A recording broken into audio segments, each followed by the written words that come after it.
सूर्यकोटि समप्रभो निर्विघ्नं कुरु मे देव सर्वकार्येषु सर्वदा। आजचा हा सोहळा आज सकाळपासून इथे कार्यक्रम चालू आहेत आणि त्यामुळे अनेक देवदेवता आणि शक्तींना इथे आव्हान केल्यामुळे त्या इथे आपल्या कार्यक्रमाला हजर आहेतच। तसंच सर्वप्रथम मी ललित भजनी मंडळाचे किंवा स्तोत्र मंडळाचे अभिनंदन करतो की ते सातत्याने गेले 10 वर्ष इथे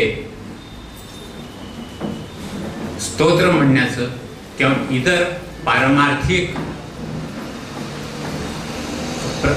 कार्यक्रम करण्याचं ते सातत्याने चालू ठेवलेलं आहे। बरेच वेळा अनेक संस्था निर्माण करणं सोपी गोष्ट आहे, पण ती सातत्याने चालवणं ही अतिशय कठीण कार्य आहे आणि हे कठीण कार्य आज आपल्याला ललित स्तोत्र मंडळाने करून दाखवलेलं आहे। त्यामुळे हे अतिशय प्रशंसनीय आणि आनंदाची गोष्ट आहे। आता आपल्या आत्मविकासासाठी प्रत्येकाला काही ना काहीतरी पारमार्थिक साधन किंवा साधना अशी करावी वाटते। अर्थातच अनेक संस्था आहेत, अनेक मार्ग आहेत, आज अनेक प्रचलित मार्ग आहेत। तर नक्की आम्ही काय करावं, जीवनामध्ये आम्ही कोणत्या मार्गाने पुढे जावं, त्याबद्दल कधी कधी आमच्या मनाचा गोंधळ। आता बाह्यांगाने अनेक साधना करणारे आपल्याला दिसतात। समजा प्रखर सूर्यापुढे 2 तास त्राटक करणारा योगी, काही लोक आपली देहासक्ती जावी म्हणून केस उपटतात, काही लोक जंतूची हत्या होऊ नये म्हणून काही वस्त्र बांधतात, कोणी दाढी वाढवतं, कोणी भगवे कपडे घालतं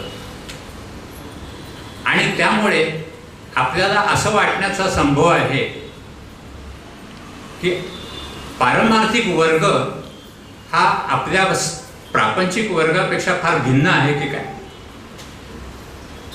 परंतु कधी कधी आपण मोठमोठ्या कार्यक्रमाला जातो, तिथे यज्ञयाग असतात, अनेक देवतांना आव्हान केल्यामुळे आपल्याला एक वेगळ्या आनंदाच्या तिथे उर्मी येतात आणि वेगळं अस्तित्व जाणवतं। ही गोष्ट खरी, पण त्या समारंभातून बाहेर आल्यानंतर आपण जेव्हा आपल्या दैनंदिन दिनचर्येला लागतो तेव्हा अर्थात काय होतं, आपण हे सगळं विसरून जातो। मग असा काही मार्ग आहे का की जो आपल्या रोजच्या दैनंदिन जीवनाशी अतिशय निगडित आहे आणि संबंधित आहे, ज्या परमेश्वराचं अस्तित्व फक्त जिथे यज्ञ चालतं तिथे काही प्रमाणात जाणवतं किंवा काही अशी स्तोत्र आपण म्हणतो तिथे काही प्रमाणात जाणवतं, तर रोजचं रोज आपल्या व्यवहारामध्ये जाणवण्यासारखं असं काही शास्त्र आहे का? तर अशा शास्त्रांचा जर का आपण विचार जर का केला तर माझ्या डोळ्यासमोर ताबडतोब जे काय येतं ते भगवद्गीतेचं तत्वज्ञान। त्यामुळे आजचा मी विषयच असा निवडलेला आहे की भगवद्गीतेचं तत्वज्ञान आणि आपलं दैनंदिन जीवन। कारण परमार्थ म्हणालं की त्याचा आपल्या दैनंदिन जीवनाशी सतत संबंध यायला पाहिजे। तो जर का येत नसेल, अर्थात अनेक जण जे मार्ग आहेत, सूर्यासमोर त्राटक करणारा हठयोगी, राजयोगी किंवा अनेक संत बरेचसे आदरणीय जरूर आहेत, परंतु व्यवहारात जर का आपल्याला वागायचं जर का आपण ठरवलं तर आपण असं तोंडाला पट्टी बांधून कुठे ऑफिसला जाऊ शकू का? आपण केस उपटून घेऊ शकू का? आपण निराहार राहू शकू का? शक्यच नाही. त्यामुळे मग आपल्या दैनंदिन जीवनामध्ये आपल्याला अधिकार आहे की नाही? तर गीता एक असं शास्त्र आहे की जो प्रत्येक जीव आहे त्याला आत्मविकासाचा अधिकार आहे. आज वेदांमधले मंत्र असतील, परंतु त्याचे अधिकार एखाद्या ठराविक समूहालाच. एखादं मंदिर असेल, तिथे पुरुषांनी जायचं का स्त्रियांनी जायचं, तिथे वादविवाद. मग आम्ही काय करायचं? हा प्रश्न प्रत्येकाला आहे. तर दैनंदिन जीवनाशी निगडीत असा एकच मला उपाय दिसतो की ते म्हणजे भगवद्गीतेचं तत्वज्ञान. वेदांतामध्ये आणि उपनिषदामध्ये जे काही तत्व सगळीकडे विखुरलेलं आहे ते एकत्रितपणाने मिळण्याची जागा म्हणजे आहे भगवद्गीता. बरं, वेद आणि उपनिषदाचं तत्वज्ञान वाचून ऐकून कळालं तरी ते आचरणात आणण्याचं तत्वज्ञान आपल्याला कुठे मिळेल? तर ते फक्त भगवद्गीतेमध्ये मिळेल. की तत्वज्ञान समजून घेणं आणि प्रत्यक्ष आचरणात आणणं या दोघांनी मिळून आपल्याला हे दोन्ही मिळून ह्या ज्या गोष्टी आहेत त्यांनी आपल्याला अध्यात्मामध्ये वाटचाल करता येईल. मग हे आपल्या दैनंदिन जीवनाशी कसं निगडीत हे तत्वज्ञान आहे त्याचं आपण चिंतन करू. आता प्रथम अध्याय गीतेचा सुरू झालेला आहे. तर प्रथम अध्याय जो सुरू झालेला आहे तो अर्जुनाला जो आहे तो युद्धाच्या संबंधाने मोह निर्माण झालेला आहे की इथे माझे आप्त स्वकीय सगळे नातेवाईक दिसतात, मग मी युद्ध करू का नको? मी या सगळ्यांना मारायचं, कुळाचं हे करायचं, नाश करायचा, मग मी इथे नक्की काय करायला पाहिजे? त्यावेळी जेव्हा अर्जुनाला हा जो मोह झाला तेव्हा श्रीकृष्णाने युद्ध करायला सांगितलं. परंतु युद्ध करायला सांगितलं याचा अर्थ असा नाही की पहिला अध्याय युद्ध कर एवढंच सांगतो, असं नाही. तर या पहिल्या अध्यायामधून आपल्याला निश्चित तत्वज्ञान काय मिळतं की स्वधर्म. स्वधर्म म्हणजे आपण नित्य आपल्या आयुष्यात वापरणारा धर्म, तो स्वधर्म. जर मी नोकरी करत असेल, शिक्षकाचा व्यवसाय करत असेल तर शिक्षणाचं दान हा माझा स्वधर्म झाला. मग आता अर्जुन इथे आहे तो वृत्तीन्याय शास्त्र म्हणजे जिथे अन्याय दिसतो तिथे चीड येणे ही त्याची वृत्ती आहे. हा त्याचा स्वभाव धर्म आहे, हा त्याचा स्वभाव धर्म आहे, स्वधर्म आहे. मग अशा प्रकारचा स्वधर्म असताना जेव्हा नातेवाईक जेव्हा आपल्या समोर उभे राहतात तेव्हा तिथून पलायन का करावं?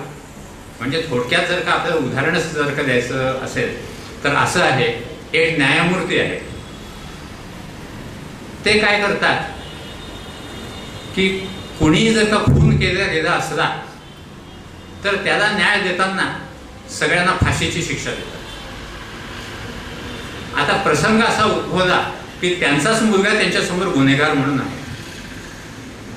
मग आता ते अहिंसेच्या गोष्टी करू लागले की जीवाची हत्या करणं बरोबर नाही, हे कायद्यातून हे कलम काढून टाकायला पाहिजे, अशा प्रकारे अनेक गोष्टी सांगू लागले.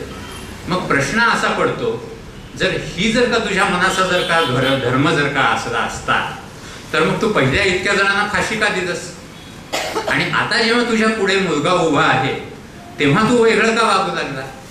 एखादा म्युन्सिपाल्टीचा अधिकारी आहे, तो जो आहे तो बेकायदेशीर बांधकाम म्हणजे ते धडाधड तोडून टाकतो.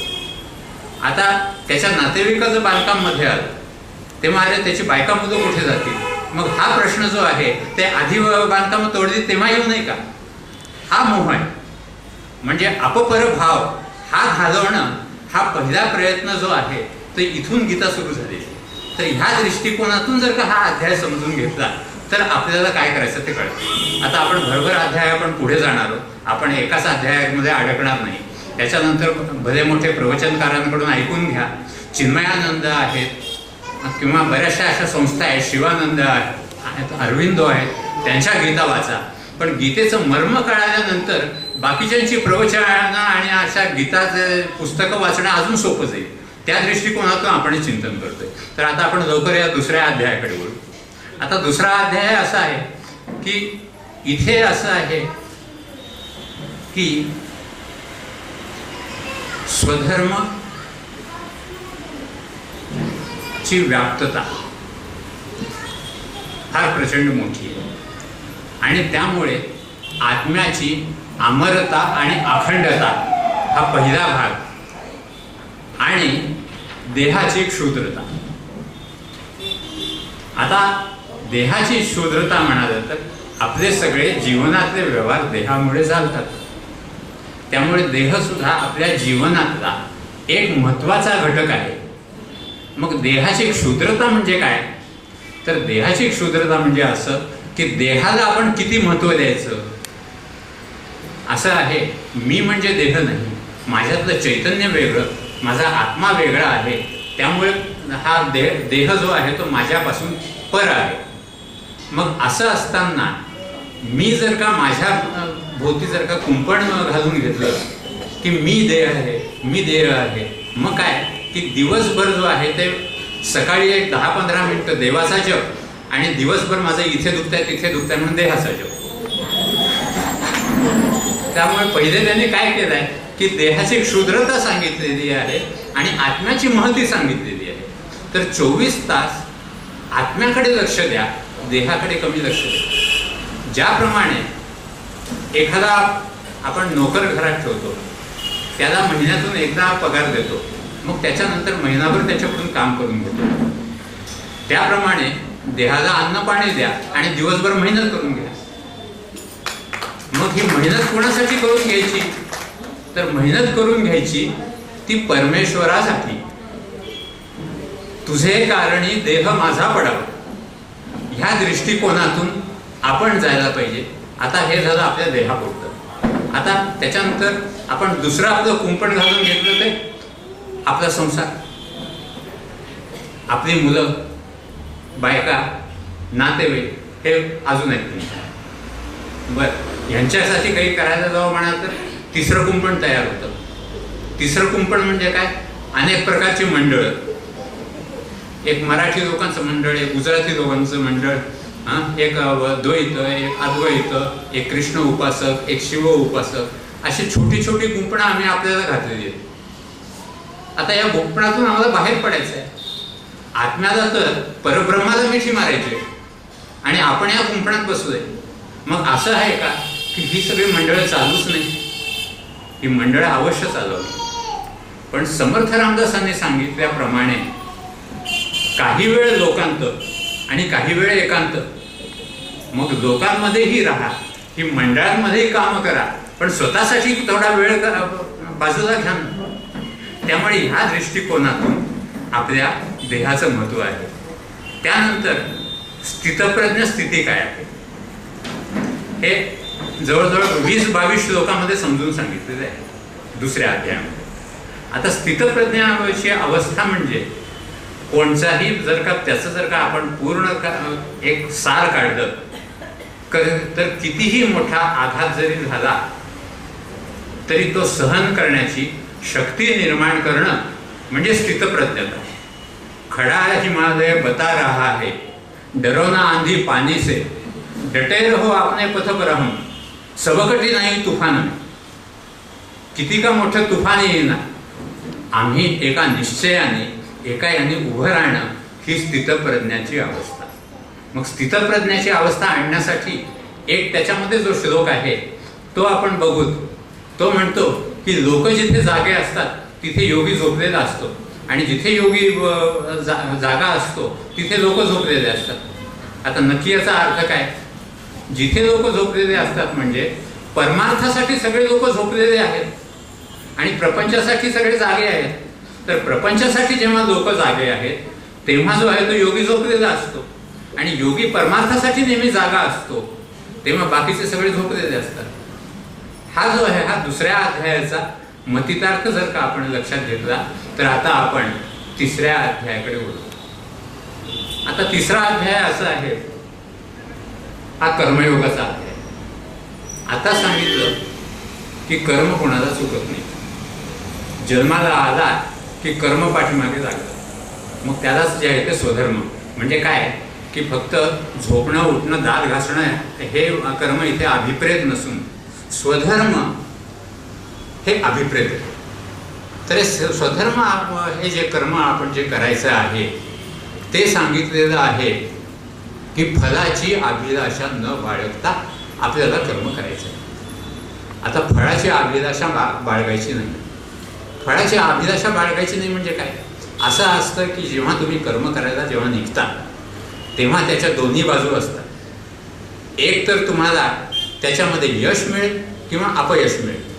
त्यामुळे श्रीकृष्ण जेव्हा अर्जुनाला सांगतो तू युद्ध कर, तेव्हा तो निश्चित काय सांगतो त्याला की तू जर का मेलास तर तुला स्वर्ग मिळेल आणि जिंकलास तर पृथ्वीचं राज्य मिळेल. म्हणजे त्यांनी दोन्ही बाजू अर्जुनासमोर ठेवलेले आहे. तो असं म्हणाला नाही मी आहे म्हणजे तू नक्की जिंकणार, मग तिथे दांभिकपणा ठरला असता. तसं भीष्माचार्य म्हणालेले, संजय म्हणालेला आहे, पण श्रीकृष्ण स्वतःहून असं म्हणाला नाही की मी आहे म्हणून तुम्ही युद्ध जिंकणार. तर त्या कारण तत्वज्ञान असल्यामुळे त्यांनी जीवनाच्या दोन्ही बाजू समोर ठेवलेले दिसतात की तू जर का जिंकलास तर तुला पृथ्वीचं राज्य मिळेल, मेलास तर स्वर्ग मिळेल. अशा प्रकारे कर्माचं जरी आपल्याला हे असलं तरी आपल्याला फळाचा अधिकार नाही. त्यामुळे कर्म करणं हे आवश्यक आहे. हे एकदा जमल्यानंतर मग त्याच्या पुढचं तत्वज्ञान काय सांगतं? त्याच्या पुढचं तत्वज्ञान असं सांगतं की तुम्ही फळसुद्धा जर का सोडून दिलं तर त्याच्या अनंत पटीने तुम्हाला फळ मिळेल. तर फळ सोडून देणं म्हणजे काय गंमत आहे का? आता असं आहे, जो काय त्याला म्हणतात हा रजोगुणी जो असेल तो म्हणेल की मी कर्म केलं तर मला फळ मिळालंच पाहिजे. तमोगुणी जर का असेल मला फळ मिळणार असेल तर मी कर्मच करणार नाही. मग त्याच्या पलीकडे आहे सात्विक गुणी काय म्हणतो की मी कर्म करतो पण फळाकडे मात्र फारसं लक्ष देणार नाही. असं करत करत फळ सोडण्याची जी आहे ती परिस्थिती यावी लागते. आता हे थोडं सांगायचं म्हणजे कसं की फळ सोडायचं म्हणजे आपल्याला पुंडरीक आठवतो. पुंडरीक आई वडिलांची सेवा करतो. प्रत्यक्ष विठोबा त्याला दर्शन द्यायला येतं, पण तो काय म्हणतो की माझ्या आई वडिलांची सेवा हे प्रथम, तुझं दर्शन नंतर. त्या दर्शनाचं फळ सोडलं आणि विठ्ठल आणि काय आई वडिलांचे पाय पकडले. मग अशा प्रकारचे मोठं फळ सोडून दिल्यानंतर विठ्ठल आपला 28 युग त्याच्या पुढे उभा, म्हणजे किती पटीने फळ मिळालं. तसंच एक पुराणामध्ये एक अशी गोष्ट आहे, विष्णू भगवान जे आहे ते सगळ्यांना बरोबर होते आणि लक्ष्मीने एक विवाहासाठी सगळ्यांना अशी अट घातली की माझी जी इच्छा ठेवणार नाही त्याला मी वरमाला घालणार. आता पैसा कोणाला नको आहे, त्यामुळे लक्ष्मी प्रत्येकालाच पाहिजे. त्यामुळे निरीक्षक कुठून भेटणार? तर शेवटी विष्णू भगवान जे आहे ते शेषावर जे आहे ते आरामात पोहोडलेले, त्यांचं कुठेही लक्ष्मीकडे लक्ष नाही का कुणाकडे नाही. तर ती त्यांना आपली माळ घालून त्यांचे पाय चेपत जे आहे ते वर्षानुवर्ष बसले. हे जे आहे ते फळ. तर आता हे फळ आमच्या जीवनात आम्ही कसं मिळवायचं? ही तर फार मोठी उदाहरणं झाली. आता आमच्या जीवनात हे फळ आम्ही कसं मिळवायचं? तर साधी गोष्ट आहे, शिक्षक जो आहे तो मुलांना शिकवतो. मुलांना शिकवत असताना त्याला जो आहे तो पगार मिळणारच असतो. बाकीच्याही शिक्षकांना महिना झाला की पगार मिळतोच. पण त्या जीव तोडून जेव्हा तो मुलांना शिकवतोय आणि पगार तर मिळणारा त्याला मिळणारच, पण या कर्मातला जो त्याला आनंद मिळतोय तो कितीतरी पटीने जास्त असतो. की वेळ अशी येते की घंटा झालेली आहे, तास संपल्याची, मुलांनाही पत्ता नाही, शिक्षकालाही त्या पत्ता नाही. इतके दोघे समरस झालेले, ह्याला म्हणायचं भाव समाधी. तर अशा प्रकारे पगाराकडे लक्ष न देता हा जो काम करतो त्याला म्हणायचं. त्याच्यानंतर जर का अजून उदाहरण जर का आपल्याला एखादं जर का पाहिजे असेल तर आपण कोणत्या ना कोणत्या तरी आध्यात्मिक कार्यक्रम तिकडे आपण जातो. पूजा बराच वेळ चाललेली असते, यज्ञ बराच वेळ चाललेला असतो आणि जो खरा जो भक्त असतो त्या पूजा अर्चा यज्ञामध्ये पूर्णपणे रमतो. काही जे असतात ते प्रसादासाठी असतात. प्रसाद जो आहे तो ह्या सगळ्या पूजेमध्ये रमणाऱ्यालाही प्रसाद मिळणारच आहे, दुसऱ्यालाही प्रसाद मिळणार आहे. परंतु दोघांच्या मनोभावना वेगळ्या असल्यामुळे जो त्याची पूजा करतो आणि त्याच्यानंतर जो प्रसाद घेतो त्याला फार मोठं आहे. तर अशा प्रकारचं हा आहे. आता हा तिसरा अध्याय झाल्यानंतर आपण चौथ्या आणि पाचव्या अध्यायाकडे आपण एकदम बोलू, आपल्याला भरभर जायचं आहे. तर आता चौथा आणि पाचवा अध्याय काय सांगतो ते बघा. आता रोजची आपण कर्म करायची. आता कर्म करायची म्हणजे कशी, त्याच्यामध्ये संपूर्ण मन ओतून जेव्हा तुम्ही कोणतेही कर्म कराल तर त्या कर्माचा लाभ जास्त होतो, फार मोठ्या प्रमाणात होतो. आणि त्यालाच गीतेमध्ये विकर्म असं म्हटलेलं आहे. विकर्म म्हणजे काय की कोणत्याही कर्मामध्ये ते जीव ओतून ते कर्म करायचं. तर अशा प्रकारचं जर का कर्म प्रत्येक जर का आपल्या हातून जर का होत गेलं, तिथे जर का मन जर काय आपण त्यात ओतलं तर काय आहे की विकर्म होतं, म्हणजे ते विशेषत्वाने आपलं कर्म होतं. आणि अशा विशेषत्वाने कर्म जे होतं त्याच्यातला लाभ कोणता, असं कर्म केल्यानंतर आपल्यामध्ये ईश्वरी तत्व जी आहे ती फार मोठ्या प्रमाणामध्ये जागृत होतात. त्यामुळे परमार्थ कसा करायचा ते काय आहे की विशेषत्वाने आपल्या मनाची त्याला जोड आपल्या दैनंदिन कामामध्ये नेहमीसाठी द्यायची. मग आपण ऑफिसमध्ये काम करा किंवा कुठेही जरी काम करा, ते विकर्म प्रत्येक आपलं कर्म विकर्म झालं पाहिजे. ह्या दृष्टिकोनातून आपण जास्तीत जास्त पाहिलं तर त्या आपल्याला कर्मातून आनंद घेता येईल. आणि त्या कर्मातून आनंद जो मिळतो तोच ईश्वरी आनंद आहे. त्याच्या व्यतिरिक्त ईश्वरी आनंद दुसरा कोणता नसतो. तर प्रत्येका कर्मातून मिळणारा जो आनंद आहे तो जो आहे हा आनंद. तर आता उदाहरण जर का घ्यायचं झालं तर आपण नामजप करतो. नामजप करतो तेव्हा बऱ्याचशा अशा काही धार्मिक संस्था आहेत तिथे काही कोटीचा जप किंवा काही लाखाचा जप संकल्प केल्यामुळे सगळ्यांना वह्या दिल्या जातात. आता असं कोणी म्हणून ठेवलेलं आहे, मला वाटतं रामदास स्वामीच असते, की 12 लाख रामाचा जप झाला की रामदर्शन देतो. बरं, तर अशा प्रकारे जे आहे त्या सगळ्यांना वह्या वाटल्या जातात. आता वह्या वाटल्या गेल्यानंतर त्याची मुदत दिलेली असते की 4 महिन्यानंतर वह्या परत करायच्या. 4 महिन्यापर्यंत काही लक्षच दिलं जातं. 15 दिवस अगोदर जे आहे ते वह्या भरायला प्रारंभ, आणि मग आपल्याकडून नाही झालं की बाजूच्याकडून घेऊन यायचं. मग असं जर का आपलं जर का कर्म झालं तर राम कुठून दर्शन देणार. त्यामुळे हे काय अध्यात्माचं विडंबन होता कामा नये. प्रत्येक जेव्हा राम नाम जेव्हा घेतात तेव्हा त्याच्यामध्ये आपला जीव ओतला गेला पाहिजे. असं जर जीव ओतून जर का कर्म झालं तर, आणि इतक्या लाख जप होतं तितक्या लाख जप होतं तर विसरलंच गेलं पाहिजे. आता समजा आई काही काम करते, मुलाला वाढवते. आता मुलाला वाढवल्यानंतर तो 16 वर्षाचा झाला, ती कधी रिपोर्ट जाहीर करते का की मी मुलाचं आतापर्यंत काय काय केलं, ती यादी देते का? नाही. कारण काय, तिने जीव ओतून हे कर्म केलेलं असतं आणि त्याच्यातून तिला हे फळ मिळालेलं असतं की हा मुलगा मोठा झाला. आणि जर का तिने असा रिपोर्ट वाचून दाखवला तर मुलगाही थँक्यू म्हणेल. तिथे भावनात्मक संबंध संपला. काय एक षष्टब्दी केली की संपलं. तर तसं नसून प्रत्येका ठिकाणी जे आहे ते भावनात्मक यांनी जोडलं जाणं हे महत्त्वाचं म्हणजे विकर्म आहे. आता उद्या काय आहे, वटसावित्रीची पूजा आहे. तर वडाच्या झाडाशी माझा भावनिक संबंध आला पाहिजे. तुळशीला पाणी घातल्याशिवाय काही जण जेवत नाही. तर तुळशीला जर का पाणी नाही घातलं, तिची भूक जर का नाही भागली तर मी कसा जेवू. म्हणजे भावनात्मक जे आहे ते आपण त्याच्याशी हे केलं.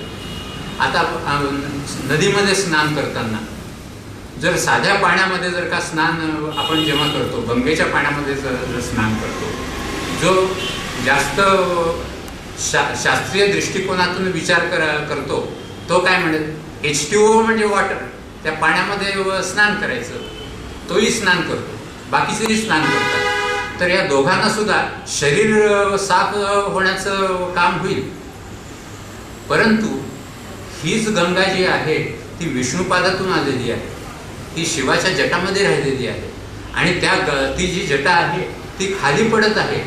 या भावनेने जो स्नान करेल त्याचा जो आहे तो मनाचाही मळ जाईल, म्हणजे शरीराचा मळ न जाता मनाचा सुद्धा मळ जाईल.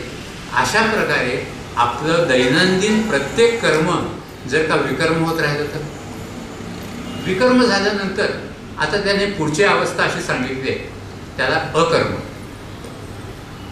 आता अकर्म म्हणजे काय की विकर्माची इतकी सवय झाली की ते कर्मच केल्यासारखं वाटत नाही, त्याला म्हणायचं अकर्म.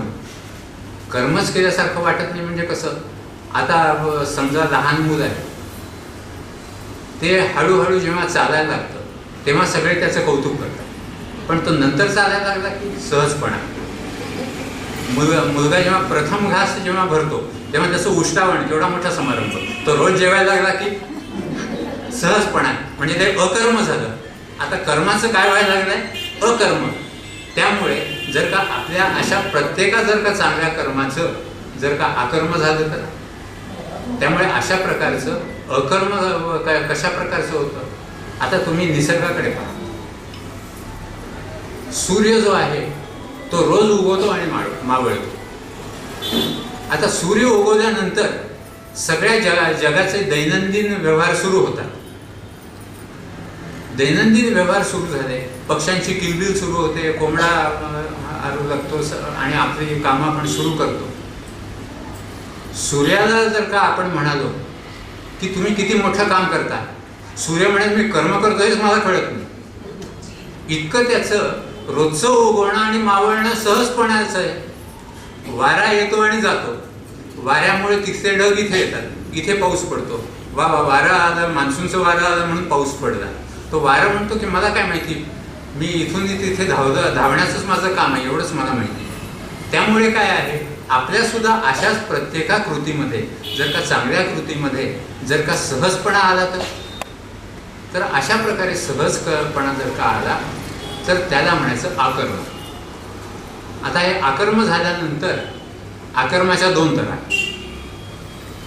आकर्माच्या दोन तरा म्हणजे काय, मी अनेक कामं करतो, कितीतरी पटीने कामं करतो, आणि असा आकर्म ज्याची म्हणजे सहजपणाने जी कामं होतात ती कितीतरी पटीने कामं तो करून सुद्धा माणूस थकत नाही, कारण त्याच्यामध्ये सहजपणा येतो, म्हणजेच त्याला म्हणायचं अकर्म. आता अकर्मामध्ये दोन आहे. आम्ही भरपूर रोज काम करतो आणि काही करत नाही, कारण काय, परमेश्वर माझ्याकडून काम करून घेतो, माझे सद्गुरू माझ्याकडून काम करून घेतात, ही भावना. त्यामुळे मी कर्मच करत नाही. त्यामुळे मी हे देतो कोणाला क्रेडिट, तर आमच्या सद्गुरूंना, आमच्या सद्गुरूंमुळे घडतं, यांच्यामुळे घडतं. पण कर्म करणारा कोण, मी. त्यामुळे काय, माझी सगळी कर्म परमेश्वर माझ्याकडून करून घेत असल्यामुळे ती अकर्म अवस्थेत येतात. हा पहिला प्रकार. बाकीचा दुसरा अकर्माचा प्रकार म्हणजे कोणता, की तो स्वतः कर्म करत नाही, पण तो आला की त्याच्या प्रेरणेने अनेक कर्म होतात. आता सूर्याचं तसंच आहे. सूर्य उगवला तो नुसता तिथे उभा राहतो, उभा राहिला की जगातली सगळी कर्म सुरू. म्हणजे अशा प्रकारचा एखादा जर का सत्पुरुष जर का आला, आता जर का उदाहरणच द्यायचं झालं तर शेगावचे गजानन महाराज किंवा शिर्डीचे साईबाबा. तर शिर्डी आणि शेगाव ही काय गावं होती पूर्वीच्या काळात. तिथे काय, हे दोन महात्मे फक्त एका दगडावर बसले आणि त्यांचं महात्म्य जे आहे ते लोकांना अनुभव आल्यामुळे त्यांनी वाढवलं. आज शिर्डी आणि शेगाव काय झालं, मग हा स्वस्त बसून सुद्धा कर्म झालं की नाही. एक समजा तुम्ही देवतेची मूर्ती कुठेतरी उभारली, आता त्या मूर्तीसाठी मग कोणी छत आणेल, कोणी पाया बसवेल, कोणी दार बसवेल, खिडक्या बसतील आणि नंतर मोठमोठाले उत्सव सुरू होतील. मूर्तीने काय केलं, तर मूर्ती फक्त तिथे येऊन बसली, पण त्याच्या प्रेरणेने सगळे लोक काम करू लागले, म्हणजे काय, ते अकर्म झालं. तर अशा प्रकारचं अकर्मातून कर्म निर्माण झालं. तर अशा प्रकारे निवृत्तीनाथ आहे, निवृत्तीनाथांनी वारकरी पंथ काढला. त्याच्यानंतर निवृत्तीनाथ सगळ्यातून निवृत्तच होते. मग हा पंथ पोफावला कसा, ज्ञानेश्वर झाले, तुकाराम झाले, एकनाथ झाले, ते आत्तापर्यंत ती परंपरा चालूच आहे. तर निवृत्तीनाथांनी काय केलं?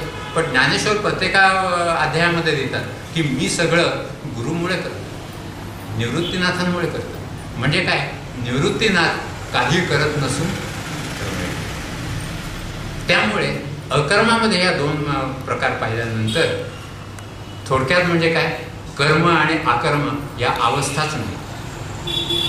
तर आकर्मातून कर्म येतं आणि कर्मातून आकर्म निर्माण होतं, हे आपल्याला कळालंच. आता हे झाल्यानंतर संन्यास आणि प्रपंच. आता मी प्रपंचात राहून परमार्थ करावा का संन्यास घेऊन परमार्थ करावा, हा मोठा प्रश्न असतो.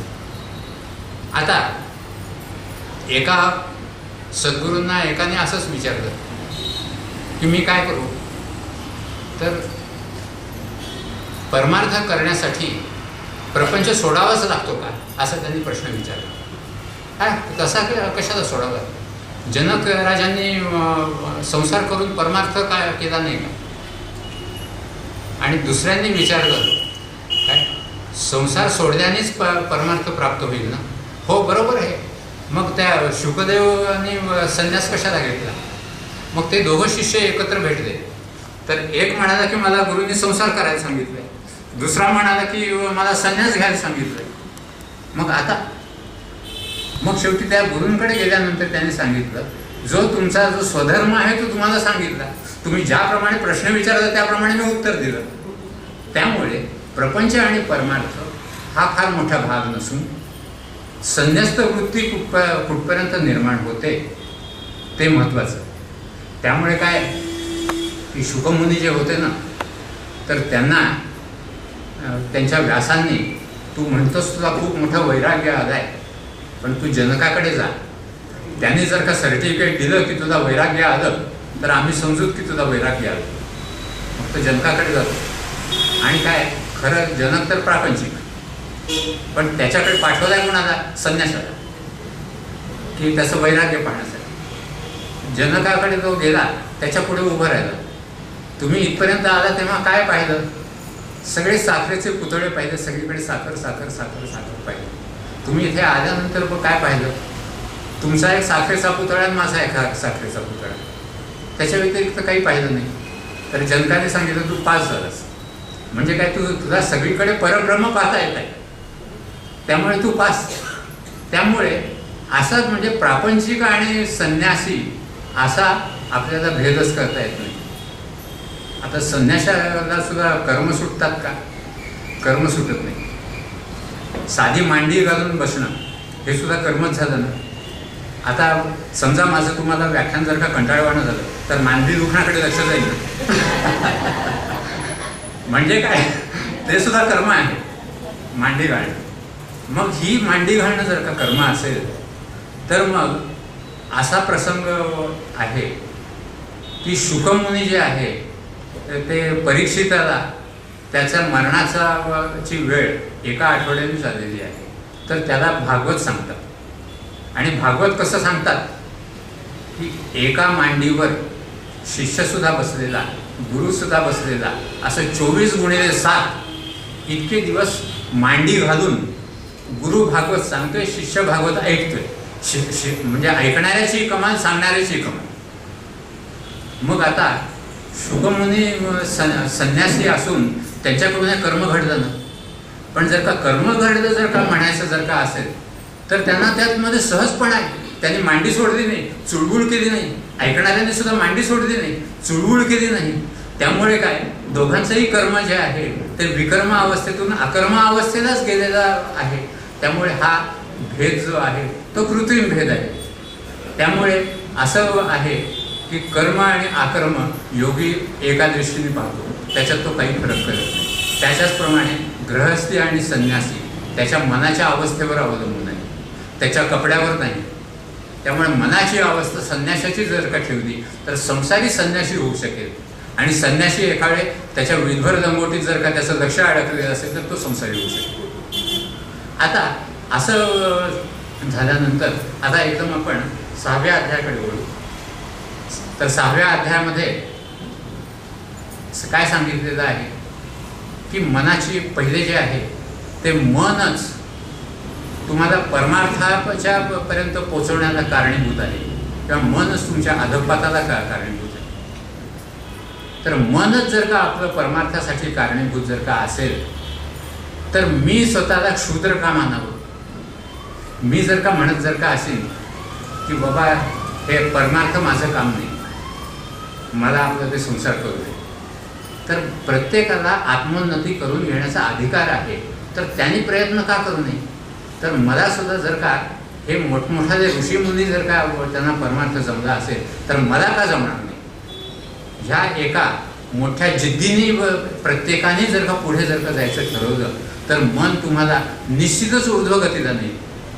हे 6व्या अध्यायामध्ये सांगितलं आहे. पुढे काय सांगितलं आहे, एकाग्रता कशी करायची. आता एकाग्रतेचा पूर्ण जो तपशील आपण सोडून देऊ, पण त्याचा आपण महत्त्वाचा भाग घेऊ. तर तो महत्त्वाचा भाग म्हणजे काय, मनाची एकाग्रता. ती कशावर अवलंबून आहे, तर बाकीच्या गोष्टींची अपरिमितता कळाली तर परिमितता कळाली. मग परिमितता म्हणजे त्याचं हे कमीपणा. म्हणजे प्रत्येका गोष्टीतून, आपल्या प्रापंचिक गोष्टीतून आपण ईश्वरी तत्वाकडे जितकं आपण जाऊ आणि ह्याच्यातून जेवढं लक्ष काढून घेऊ तेवढी एकाग्रता जास्त. मग अशी एकाग्रता जर का यायची असेल तर आपल्या आयुष्यामध्ये कितीतरी व्यवधानं असतात. खरेदीसाठी अनेक दुकानं आहेत, टी व्ही आहे, बऱ्याचशा सुखसाधनं आहेत, त्याच्यामध्ये आपण रमून जातो आणि परमार्थ विसरतो.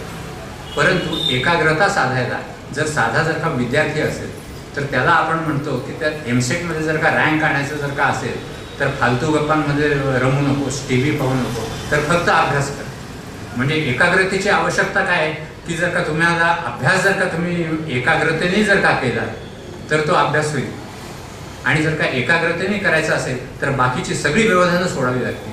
हेच यांनी सांगितलं आहे. एकाग्रता साधण्यासाठी सगळ्याचा व्याप हळूहळू का होईना पण कमी करत जा, म्हणजे तुमची एकाग्रता वाढते. आणि हे झाल्यानंतर, व्याप कमी झाल्यानंतर तिसरी गोष्ट काय सांगितली, सगळ्यांवर समदृष्टी ठेवा. समदृष्टी म्हणजे तिथे आपल्या क्रोध किंवा मात्सर्य, मत्सर ह्याला जागा सोडू नये. अशा ठिकाणी सर्वसमभाव प्रत्येकामध्ये पहा. असा हा 11वा अध्याय शिकवतो. आणि हा 11वा अध्याय, 11वा नाही 6वा अध्याय. तर आता हा 6वा अध्याय संपता अर्जुनाच्या मनात प्रश्न आला की तुम्ही एवढं ज्ञान देताय खरं, युद्ध तर समोर उभे, आता मी मेलो तर तुम्ही शिकवता याचा फायदा काय. हा त्याचा अगदी योग्य प्रश्न आहे. तर पुढे काय त्या ह्याचं, तर तिथे श्रीकृष्णाने उत्तर दिलेलं आहे की असं आहे की जर का आपण जरी आयुष्यात जरी पाहिलं तरी ज्ञान स्थिर असतं आणि लक्ष्मी चंचल असते. त्यामुळे ज्ञान जे स्थिर आहे त्याच्या जर का माणूस जर का पाठीमागे जर का लागला तर काय आहे, तो पुढल्या जन्मी सुद्धा अभ्यासच त्याला खेचून आणेल की तुझा अभ्यास करायचा आहे ये. मग तो कोणाच्या का आईबापाकडे जन्म घेतसा घेईना, तर पाठीमागचा जो अभ्यास आहे ते ज्ञान कुठे जात नाही, ते तुम्हाला ओढून आणतं, ओढून त्या अभ्यासाकडे आणतं. हे मर्म जे आहे ते त्यांनी सांगितलं. असा 6व्या अध्यायाच्या आपण पुढे येतो. आता 7वा अध्याय. आता 7व्या अध्यायामध्ये काय आहे, तर 7व्या अध्यायामध्ये अनेक व्यक्ती, ह्या 6व्या अध्यायामध्ये सांगितलं की सगळ्यांशी समदृष्टी ठेवावी. कशी ठेवायची समदृष्टी कळायला तर पाहिजे ना. तर असं आहे की एक चित्रकार आहे. चित्रकार एक त्यांनी चित्र रागीट माणसाचं काढलं, एका दुःखी माणसाचं काढलं, एका आनंदी माणसाचं काढलं, एका हसऱ्या माणसाचं काढलं, एकदा रडक्या माणसाचं काढलं. तर आपण जर का त्यांनी काढलेल्या चित्रांमध्ये जर का रमत राहिलो आणि चित्रकाराला विसरलो तर काय, त्या चित्रकाराला पकडा. आणि त्या जर का काही चांगली चित्र काढून घ्यायची असेल तर त्या चित्रकाराला पकडून काही चित्र काढून घ्या. मग तसंच एखादा जो आहे गायक आहे ते सप्तसूर आहेत आणि सप्तसुरांमध्ये तो एक चांगलं गाणं छान उत्तम तऱ्हेने बसवतो. तर आपण गाण्यामध्ये रमण्याच्या ऐवजी त्या गायकाला पकडा. हे जसं आपण करतो त्याप्रमाणे आपण अष्टधा सृष्टी पाहतोय. त्यामुळे जसे 7 स्वर आहेत तसे अष्टधा पृथ्वी म्हणजे आपलं पंचमहाभौतिक शरीर आणि काय मन बुद्धी अहंकार असं अष्टधा शरीर तिकडेच आपलं लक्ष आहे. किंवा सृष्टीमध्ये त्यांनी सगळे जे काही निर्माण केलेलं आहे ना तिकडे आपलं लक्ष आहे. साधाची जे चारमिनार आहे, कितीतरी पाहण्यासारख्या गोष्टी आहेत, चांगली चांगली दुकानं आहेत, तिकडे आपण लक्ष देतो. अरे पण हे सगळं निर्माण करणारा कोण, तिकडे लक्ष द्या असं 7वा अध्याय शिकवतो. तर हा शिकवणारा कोण आहे, हा निर्माण करणारा कोण आहे, तर हा परमेश्वर आहे. तर परमेश्वराला पकडलं तर ही अष्टधा प्रकृती तुम्हाला आपोआपच मिळणार आहे. तर तुम्ही अष्टधा प्रकृती म्हणजे मायेकडे जाऊ नका, तर कुणाला पकडा, मूळ याला पकडा. हे काय आहे त्यांनी सप्तमाध्यायामध्ये शिकवले. आता सप्तमाध्यायाच्या शेवटी त्यांनी काय आहे की भक्तांच्या अवस्था सांगितलेल्या आहेत. भक्तांच्या अवस्था त्यांनी काय सांगितलेल्या आहेत, तर पहिले जो आहे तो आर्त. आर्त म्हणजे काय की देवाची मूर्ती पाहिली की मला रडू आलं, हृदय भरून आलं, डोळ्यातून पाणी आले, की देवाला मिठी मारावी वाटली. हा आर्त भाव, हा एक भक्त. दुसरा जो भक्त आहे तो जिज्ञासू. जिज्ञासू म्हणजे काय, तो नेहमी मुळाचा शोध घेतो की नदीचं उगम तो तिथपर्यंत जाणार. तर परमेश्वराचं उगम, सृष्टीचं उगम, ब्रह्मांडाचं उगम असं तो जिज्ञासेच्या जोरावर सगळं वेद उपनिषद शिकत असतो. हा जिज्ञासू. तिसरा भक्त कोण आहे, अर्थार्थी. अर्थार्थी हा भक्त कसा असतो की प्रत्येकामध्ये, अर्थार्थी म्हणजे पैसे कमवणारा नाही, तर अर्थार्थी म्हणजे प्रत्येकामधून चांगला अर्थ काढणारा तो अर्थार्थी. म्हणजे काय, सृष्टी माझं कुटुंब माझ्या दृष्टीने याच्यामध्ये हे उणं आहे, तर ह्या काही मला चांगल्या वस्तू आणू दे आणि माझं घर चांगलं करू दे. सृष्टीमध्ये दुराचारी माणसे, सद्गुणी माणसे, तर सद्गुणी माणसं जास्तीत मोठ्या प्रमाणामध्ये वाढू दे. अशा प्रकारे घराचं हित, समाजाचं हित, धार्मिक क्षेत्रांचं हित, तसंच पूर्ण कुटुंबाचं, पूर्ण विश्वाचं हित असं सांभाळणारा आणि त्याची काळजी करणारा, चिंता करतो विश्वाची, असं समर्थ रामदास जे आहे लहानपणी चिंता करायची. असा कोण आहे भक्त, अर्थार्थी. तर या तिन्ही जो आहे त्याच्यापेक्षा अजून एक श्रेष्ठ भक्त आहे, तो म्हणजे कोण आहे, ज्ञानी. ज्ञानी भक्त म्हणजे काय करतो, प्रत्येकामध्ये परमेश्वराचीच प्रतिकृती पाहतो, त्याला प्रत्येका ठिकाणी परमेश्वरच भेटतो. त्यामुळे या श्रीकृष्णाने त्या भगवद्गीतेमध्ये असं सांगून ठेवलेलं आहे, जरी भक्त जरी प्रिय असले तरी ज्ञानी भक्त मला अतिशय जवळचा आहे, कारण मी आणि तू वेगळे नाहीच. काय अशाप्रमाणे जो पाहतो तो खरा भक्त. अशा प्रकारे इथे 7वा अध्याय सुरू. आता आपण 8व्या अध्यायाकडे. आता 8व्या अध्यायाकडे वळताना मुख्य म्हणजे त्यांनी जीवन कसं जगायचं हा जसा विचार जसं सांगितलेला आहे, तसं मरायचं कसं हाही विचार सांगितला. तर मरायचं कसं, मरताना आपली स्थिती कशी पाहिजे. प्रत्येक जो जीवनात आलेला आहे तो केव्हा ना केव्हा तरी जाणारच. मग आता जाताना त्याची स्थिती कशी पाहिजे, तर त्याने असं सांगितलेलं आहे, जेव्हा आपण आपल्या पूर्ण आयुष्यभर आपला विचार करतो तेव्हा जर समजा दिवसभर आपण काही काम केलं तर काय होतं, दिवसातल्या काही ठराविक विशिष्ट घडामोडीच आमच्या लक्षात राहतात. त्याच्यानंतर एक आठवडा गेला तर एका आठवड्यातल्या ठळक घटना आमच्या लक्षात राहतात. महिनाभरात काम केलं तर महिनाभरातला ज्या काही बऱ्याच कृती होतात त्यातल्या ज्या ठळक कृती आमच्या लक्षात राहतात. अशीच वर्ष गेली, 5 वर्ष गेली तर अशा ठळक कृती लक्षात राहतात. आता बिझनेसवाला काय आहे, अनेक वस्तू विकतो आणि विकत घेत असतो आणि नफा कमवत असतो. तर शेवटी महिना आणि वर्षाच्या शेवटी तो काय पाहतो की मला नफा झाला का तोटा झाला. नफा झाला तर हसेल, तोटा झाला तर रडेल. पण पहिले काय, ह्या 2 फिगर्स महत्त्वाच्या की नफा का तोटा. त्याप्रमाणे आपण पूर्ण आयुष्य जगतोय ना. मग आयुष्य जगल्यानंतर आयुष्यभरचा नफा आणि तोटा.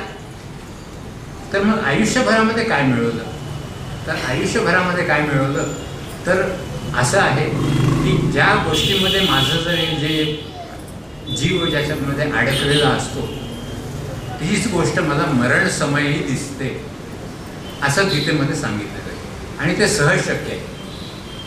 जर का मी पैसे पैसे करत गेलो, पैसे साठवत गेलो, बँका भरत गेलो, तर माझ्या पश्चात या पैशाचं काय होणार हा मी विचार करेन. जर का मी चविष्ट अन्न जर का खात गेलो तर शेवटी जे आहे ते मला काही ना काहीतरी श्रीखंड किंवा आंबा मिळावा वाटेल. त्याप्रमाणे की शेवटी लक्ष कशात राहणार की जे मी आयुष्यभर जे करतोय त्याच्यामध्ये माझं हे राहणार, लक्ष राहणार. मग शेवटी काय आहे, मग आयुष्यभर तुम्ही काय करा, जर का नामजप जर का तुम्ही सातत्याने आयुष्यभर जर का केला, जीवनातल्या गोष्टी प्रत्येक गोष्ट करता करता त्याचा संबंध जर का ईश्वराशी जर का लावला तर तुम्हाला आयुष्याच्या शेवटी काय आठवणार, जप आठवेल, नामस्मरण आठवेल, परमेश्वर आठवेल. पण हा परमेश्वर शेवटचा दिवस जर का गोड जर का करायचा असेल तर आयुष्यभर आपल्याला परमेश्वर आठवावा लागेल ना. हा परमेश्वर जर का आयुष्यभर नाही आठवला तर शेवटच्या क्षणी कसा आठवणार. त्यामुळे शेवटच्या क्षणी मरण्याची जी स्थिती जी दिलेली आहे त्याच्यामध्ये एक अतिशय सुंदर रूपक दिलेलं आहे. ते सुंदर रूपक म्हणजे अशा प्रकारे आहे की उत्तरायण असताना मला मरण येऊ दे, दिवसा मला मरण येऊ दे, रात्री मला मरण नको, त्याच्यानंतर शुक्ल पक्षात मला मरण येऊ दे, कृष्ण पक्षात नको. आता हा जो सगळा आहे म्हणजे अर्थात ज्याला उत्तरायणात मरण आलं, दिवसा मरण आलं म्हणजे तो मोक्षाला गेला, आणि जो बाकीच्या सीझनमध्ये मेला तो दुर्गतीला गेला, असा त्याचा अर्थ नसून त्याच्यामध्ये एक अत्यंत एक गूढ अर्थ भरलेला आहे. तो गूढ अर्थ आपण समजून घेऊ. तर हा नक्की गूढ अर्थ त्याच्यामध्ये काय भरलेला आहे, तर असं आहे की मला मरते समयी 4 देवता प्रसन्न पाहिजेत, माझ्यावर त्यांची कृपा पाहिजे. तर ह्या 4 देवता कोणत्या, कोणाकोणाची कृपा पाहिजे, तर पहिली कृपा म्हणजे अग्नीची. अग्नीची कृपा म्हणजे अगदी कशा प्रकारची पाहिजे की मी माझा स्वधर्म कर्म करत असताना हा मरावा. ज्याप्रमाणे आज आपल्याला अब्दुल कलामचं उदाहरण घेता येईल. तो एका व्याख्यानामध्ये रंगलेला असताना छातीत कळ येऊन गेला, म्हणजे काय, त्याच्यावर अग्नीची कृपा आहे. आता त्याच्यानंतर उत्तरायणात मृत्यू येऊ दे. उत्तरायणात मृत्यू येऊ दे म्हणजे उत्तरायणामध्ये ढग कसं असतं, हे आभाळ कसं असतं, निरभ्र. म्हणजे माझ्यामध्ये आसक्तीचे ढग नसू देत, माझं हृदयाकाश कसं असावं, निरभ्र असावं. म्हणजे उत्तरायणात मृत्यू येऊ दे. त्याच्यानंतर मला चंद्राची कृपा पाहिजे. तर चंद्राची कृपा म्हणजे नक्की काय पाहिजे की माझ्या चंद्र काय दर्शवतो, मन. तर माझ्या मनामध्ये सातत्याने नामस्मरण राहू दे. त्यामुळे इथे चंद्राची कृपा झाली. अशा प्रकारे या जर का सगळ्या देवतांची जर का कृपा जर का माझ्यावर जर का झाली तर माझं मरण उत्तम येईल आणि तो माझा जो आहे तो दिवस गोड होईल. त्यामुळे गीतेने जसं पूर्वीच्या अध्यायामध्ये जगायचं कसं शिकवलं तसं मरताना आपली स्थिती काय असावी हे सुद्धा त्यांनी उत्तम रीतीने सांगितलं. आता याच्या पुढे आपण 9व्या अध्यायाकडे जाऊ. 9व्या अध्यायाकडे जाताना असं आहे की आतापर्यंत कर्माचा अधिकार सोडला, कर्माचं फळ सोडलं, सगळं काही झालं. मग आता ह्याच्या पुढे आता शेवटी असं आहे की जे काही मी कर्म करतो ना ते सुद्धा तुझ्या प्रेरणेने. त्यामुळे मी कर्मच तुला सोडून देतो, तुझ्या म्हणजे तूच करता करवित आहे, मी कोणीच नाही. मी करणारा कोण, तर कर्माचं फळच अर्पण करत नाही तर कर्मच तुला अर्पण करतो ना. आणि कर्म अर्पण करण्यामध्ये असं आहे, जर आपण प्रत्येक जर का कर्म जर का करायला गेलो तर आपल्या लक्षात असं येईल की प्रत्येका चांगल्या कर्माच्या अंतर्भूत एखादं दुष्कर्मही असतं. कसं की समजा जर मी जर का असा अभिमान धरला की मी अमक्या पेशंटला वाचवलं तर तुम्ही हजारो जीवजंतू मारल्याचं तुमचं पाप तुमच्या डोक्यावर येतं. जर तुम्ही म्हणालात की मी अमक्याला नोकरी लावली तर तमक्याची नोकरी जी आहे ती तुम्ही तो लायक असून सुद्धा घालवली, हा दोष तुमच्यावर येतो. अशा प्रकारे जर का तुम्ही तुमचं प्रत्येक जर का कर्म तपासून पाहिलं तर प्रत्येक कर्माच्या अंतर्भूत एखादा दोष आहेच. मग असं असताना मग कर्म शुद्ध कसं होईल? शुद्ध कर्म होणारच नाही, तर नेहमी मिश्रित कर्म आहे. तर मग मिश्रित कर्म असेल तर या दोन्ही कर्माचे गुणदोष मी माझ्या डोक्यावर कशाला घेऊ? ते दोन्हीचे भोग मला मिळतील ना. मग मी काय करायला पाहिजे की बाबा करता करविता तू आहेस, मग तू त्या माझ्या हातून चांगलं कर्म घडू वाईट कर्म घडू मला माहिती नाही, सगळं कर्मच तुझं अर्पण. तर सर्व कर्मच तुझं अर्पण हे कोण सांगणार आहे? हे काय आहे? हा 9वा अध्याय शिकवतो. असा 9व्या अध्याय झाल्यानंतर मग आता 10वा अध्याय जो आहे तो काय करतो की आपल्याला प्रत्येकामध्ये परमेश्वर कसा पाहायचा हे एक वेगळ्या प्रकारचं शिक्षण आहे. आता परमेश्वर कसा पाहायचा वेगळ्या प्रकारचं शिक्षण म्हणजे कसं? आता लहान मुलाला आपण अक्षर ओळख करून देताना प्रत्यक्ष काय करतो? अ आ इ किंवा क ख ग घ म न जे काही असेल त्याला मोठ्या अक्षरात लिहून देतो, ते गिरो. मग ते त्याला गिरवता आलं की मग त्याला हळूहळू लहान अक्षर काढायला शिकवतो, बरं का? तसंच इथे त्यांनी अनेक विभूती सांगितलेल्या आहेत. नदीमध्ये गंगेमध्ये मी आहे, पर्वतामध्ये जे आहे ते हिमालयामध्ये मी आहे, पांडवांमध्ये अर्जुनामध्ये मी आहे, अशी प्रत्येक विभूती सांगितली आहे. तर पहिले जे आहे ती तुला मोठ्या अक्षरांची ओळख होऊ दे. त्यामुळे तू काय कर, पहिले मोठ्या विभूतींकडे जा, तिथे मी आहे असं समज. आता तिथे मी आहे असं समजल्यानंतर मग त्याच्यानंतर लहान अक्षर, मग जोडाक्षर. तर लहान अक्षर म्हणजे काय? आता शास्त्र तर असं सांगतं की प्रत्येकामध्ये परमेश्वर पहा. तर आता मला रामामध्ये परमेश्वर पाहता येईल, रावणामध्ये कसं पाहणार? सज्जनामध्ये परमेश्वर पाहता येईल, दुर्जनामध्ये पहा म्हणणार तर कसं जमणार? ते शास्त्रात लिहिलेलं असेल पण प्रत्यक्ष व्यवहारात ते जमायला. मग हे जर का जमायचं असेल तर मग ह्याच्यासाठी त्यांनी काय केलेलं आहे? पहिले तू काय कर की पहिले मोठी अक्षरं काढून देतो, म्हणजे मोठ्या विभूती काय आहेत ते शिक. पहिले राम काय आहे ते शिक, मग तुला आपोआप कळेल की रावणामध्ये सुद्धा तेच ईश्वरी तत्व आहे. म्हणजे थोडक्यात म्हणजे काय की ईश्वरी तत्व एकच आहे, त्याचे मॅनिफेस्टेशन्स वेगवेगळे आहेत. असं उंदीर इकडे तिकडे पळणारा त्याच्यामध्ये तेच ईश्वर तत्व, मांजर त्याला पकडणारा त्याच्यामध्ये तेच ईश्वर तत्व. तर मांजर आणि उंदराचा जो खेळ आहे तो उंदीर जीव वाचवण्याचा प्रयत्न करणार, मांजर हे असं मांजर त्याला पकडण्याचा प्रयत्न करणार. हे आपलं द्वैत साधू आहे. आणि जर का तटस्थ जर का राहायचं असेल तर मला ह्याच्यापेक्षा वेगळं राहायला पाहिजे, तर तुम्हाला तटस्थ राहता येईल. अशा प्रकारे मोठी अक्षरं घ्या, मग छोट्या छोट्या विभूती घ्या, मग जोडाक्षर म्हणजे अजून अवघड अक्षरं शिका. असं शिकलं तर तुम्हाला भाषा शिकता येईल. त्याचप्रमाणे परमेश्वराला तुम्ही मोठ्या विभूती पहा, मग लहान विभूतींकडे या, हे कसं होतं. आता हे झाल्यानंतर आपण थोडंसं विश्वरूप दर्शनाकडे. विश्वरूप दर्शनामध्ये अजस्त्र रूप दर्शन श्रीकृष्णाने अर्जुनाला दाखवलं. अर्जुन म्हणाला की नको रे बाबा, ते तुझं नेहमी जे सोज्वळ जे कृष्णाचे जे स्वरूप आहे तेच तू माझ्या पुढे आण, मला काही जाणवणार नाही.